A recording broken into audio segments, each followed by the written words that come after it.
Oi, gente! Dando continuidade ao quadro Como Eu Escrevo, hoje eu resolvi falar um pouco sobre como eu escrevo contos. Provavelmente porque é o processo de escrita mais aleatório que eu tenho. Diferente de livros e roteiros, eu não planejo os meus contos. Funcionam de um jeito meio instintivo. Eu tenho uma ideia e se ela grudar o suficiente no meu cérebro para eu continuar escrevendo, eu vou lá e escrevo. Basicamente é isso. Geralmente funciona assim. Eu tenho uma ideia e se ela grudar eu vou ficar remoendo ela na minha cabeça por horas. Tendo a mesma cena várias e várias vezes até eu escrever. Aí eu posso sentar e escrever o conto inteiro direto. Normalmente é assim que acontece. E aí depois disso é só revisar e revisar. E com os contos eu não faço a mesma coisa que eu faço com os livros, que é dar o tempo de um mês para poder revisar. Eu posso escrever, revisar e achar que ele tá pronto no mesmo dia. Não sei porquê, mas como é uma forma curta de narrativa, funciona diferente no meu cérebro. Por exemplo, uma coisa que aconteceu.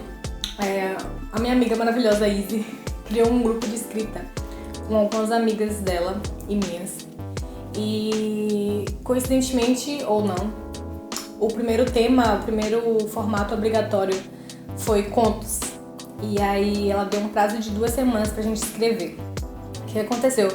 Ao longo dessas 2 semanas eu tive 3 ideias. Nenhuma delas grudou no meu cérebro porque eu não consegui desenvolver. Eu não conseguia pensar nas cenas e eu enrolei até o último segundo. Na madrugada do prazo, eu tive uma 4ª ideia. E essa ideia foi a que grudou no meu cérebro. Então o que aconteceu? Eu fiquei a madrugada toda remoendo as cenas. E quando eu acordei no outro dia, 9 horas da manhã, eu comecei a escrever, sendo que o prazo era naquele dia. Então eu fiquei um tempinho escrevendo. Eu remoí tanto as cenas de noite e quando chegou de manhã já estava tudo pronto na minha cabeça. Então eu escrevi, eu revisei mais 2 vezes até mandar para as meninas do grupo lerem.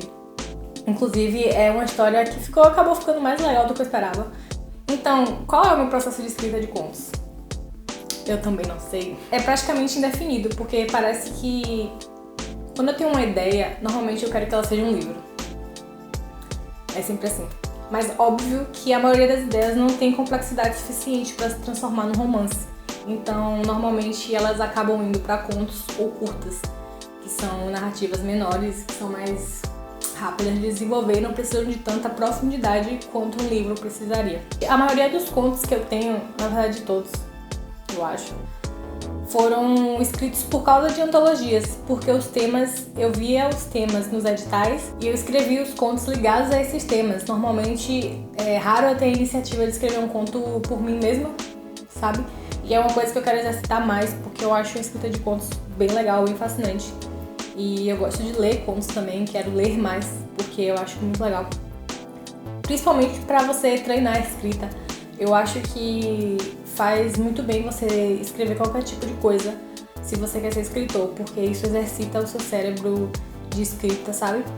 Então, esses contos que eu escrevi, a maioria que estão na Amazon atualmente, eles vieram em antologias, alguns passaram, outros não, mas independentemente de terem passado em antologias ou não, eles foram extremamente revisados e modificados até chegarem ao ponto que estão hoje. Então, essa questão de revisar muitas vezes é uma coisa que não muda em nenhum dos meus processos de escrita. A revisão é necessária, é muito necessária.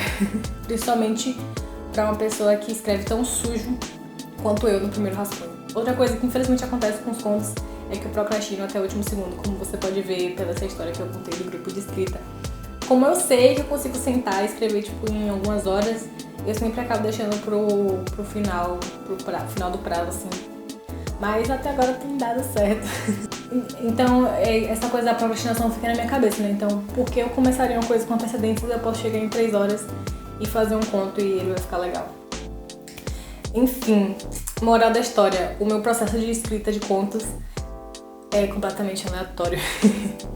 Mas o que eu tento fazer sempre, algumas dicas que eu vi por aí no YouTube e na internet sobre como escrever contos, é sempre tentar começar com uma frase que cative o leitor.